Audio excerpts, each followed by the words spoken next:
వీటితో పాటు ఏ నగరంలో అయితే శాంతి భద్రతలు ఉంటాయో ఆ నగరానికే పెట్టుబడులు వస్తాయి. ఈ హైదరాబాద్ నగరంలో ఒకప్పటి వాతావరణం నుంచి బయటకు తీసుకొచ్చి మత కలహాల నుంచి శాంతి భద్రతల సమస్యను పరిష్కరించుకుంటూ ఆనాటి ప్రభుత్వాలు ఒక విధానాన్ని నెలకొల్పినాయి. కాబట్టి ఈరోజు ఈ స్థాయిలో మన నగరం పోటీ పడుతుంది. తప్పకుండా అది చంద్రబాబు నాయుడు గారు కావచ్చు, రాజశేఖర రెడ్డి గారు కావచ్చు, చంద్రశేఖరరావు గారు కావచ్చు. గత 30 సంవత్సరాలు 10 సంవత్సరాలు చంద్రబాబు నాయుడు, 10 సంవత్సరాలు రాజశేఖర రెడ్డి గారు, 10 సంవత్సరాలు చంద్రశేఖరరావు గారు. రాజకీయాలు ఎలా ఉన్నా, వాళ్ళ ఆలోచన విధానం ఎలా ఉన్నా, హైదరాబాదు నగర అభివృద్ధి విషయంలో గత ప్రభుత్వాలు తీసుకున్న నిర్ణయాలను కొనసాగించుకుంటూ ఇంకా మంచి నిర్ణయాలతోనే వాళ్ళు ముందుకెళ్ళిండ్రు. ఈ సాంప్రదాయం కొనసాగుతుంది. చాలామందికి కొన్ని అపోహలు ఉన్నాయి. ఆ అపోహలను చర్చించుకోవడం వల్ల ఏం ప్రయోజనం లేదు. గత 30 సంవత్సరాలలో ఈ నగరం ఎంత వేగంగా అభివృద్ధి చెందిందో, ఈ నగరం వేగంగా అభివృద్ధి చెందడానికి గత ముఖ్యమంత్రులు ఏ ప్రయత్నం చేసిండ్రో వాళ్ళ ముగ్గురి అనుభవాల నుంచి పాఠాలు నేర్చుకొని కొత్తగా నూతనంగా ఇంకా హైదరాబాద్ నగరాన్ని అభివృద్ధి పదం వైపు వేగంగా నడిపించడానికే మా ప్రభుత్వం ప్రయత్నం చేస్తుంది. ఇన్నర్ రింగ్ రోడ్ వేసినప్పుడు అసలు రింగ్ రోడ్ అనే విధానము, ఫ్లైఓవర్లు కట్టినప్పుడు ఫ్లైఓవర్ల విధానం కాంగ్రెస్ పార్టీని ఆ రోజు ముందుకు తీసుకొచ్చి, ఔటర్ రింగ్ రోడ్ కూడా ఆ రోజు చంద్రబాబు నాయుడు గారు ప్రతిపాదించారు. కంప్లీట్ ఔటర్ రింగ్ రోడ్ లేకుంటే పార్షియల్లీ బైపాస్ రోడ్ లాంటిది ఎయిర్పోర్ట్కి ఈ ప్రాంతం నుంచి ఉండాలి, గచ్చిబౌలి ఈ ప్రాంతం నుంచి అన్న ఆలోచన చేస్తే తర్వాత రాజశేఖర రెడ్డి గారు ముఖ్యమంత్రి అయిన తర్వాత కంప్లీట్గా హైదరాబాద్ నగరానికి ఒక మణిహారంగా ఉండాలి అని చెప్పి ఔటర్ రింగ్ రోడ్డును కానీ అంతర్జాతీయ ఎయిర్పోర్ట్ను అంతకుముందు ప్రభుత్వం తీసుకున్న నిర్ణయాలను కొనసాగించి అంతకంటే ఇంకా ఉన్నతంగా అభివృద్ధి చేయడం జరిగింది. ఈరోజు ఔటర్ రింగ్ రోడ్ తర్వాత రీజనల్ రింగ్ రోడ్డు రావడానికి గత ప్రభుత్వం తీసుకున్న నిర్ణయాలు కేంద్ర ప్రభుత్వం అనుమతి ఇచ్చింది. మధ్యలో కొన్ని కారణాల చేత వాయిదా పడుతూ వచ్చింది.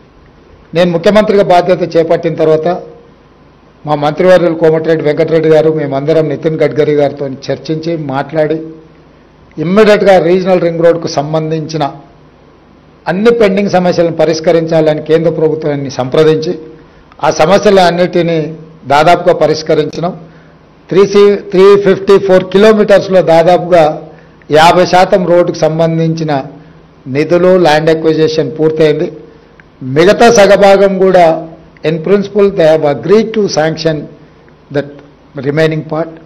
సో భవిష్యత్తులో ఏవైతే రీజనల్ రింగ్ రోడ్డు విషయంలో ఏమైనా అపోహలు ఉన్నా వాటన్నిటిని తొలగించండి. తొందరలోనే తెలంగాణలో రీజనల్ రింగ్ రోడ్ కూడా రావడం జరుగుతుంది. దాంతోపాటు కంప్లీట్ రింగ్ రోడ్ మొత్తము రైల్ వసతి కూడా కల్పించాలి రవాణా కోసం అని చెప్పి ఆలోచన చేస్తుంది.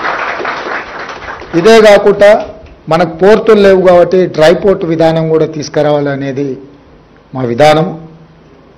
ఇప్పటి వరకు హైదరాబాద్ నగరానికే మాస్టర్ ప్లాన్ తయారు చేస్తూ వచ్చిన గత ప్రభుత్వాలు. ఇప్పుడు మేము ఆలోచన చేస్తున్నాం, హైదరాబాద్ నగరానికే పరిమితం చేయదలుచుకోలేదు.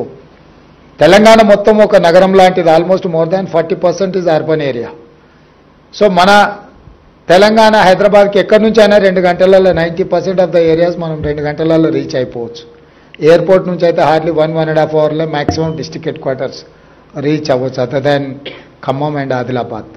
సో అందుకోసమనే వేగంగా అభివృద్ధి చెందాలి అని అంటే మొత్తం తెలంగాణకి మెగా మాస్టర్ ప్లాన్ ఉండాలనేది మా ప్రభుత్వ విధానము. 2050 మెగా మాస్టర్ ప్లాన్ తెలంగాణకు ఆలోచన చేస్తున్నాము. Up to outer ring road వరకు ఉన్న inside of Hyderabad is urban Telangana. Outer ring road to regional ring road వరకు ఉండే ఆ మధ్యలో ఉండే ప్రాంతం peri urban Telangana. Regional ring road to Telangana borders వరకు రూరల్ తెలంగాణ. ఈ సెక్టర్స్ని విడగొట్టి అర్బన్ తెలంగాణకి ఏం ఇన్ఫ్రాస్ట్రక్చర్ ఉండాలి, గవర్నమెంట్ ఏం చేయాలా, మీలాంటి వ్యాపారస్తులు ఏం చేయాలా అనేది ఒక కాంప్రహెన్సివ్ ప్లాన్ చేస్తున్నాం.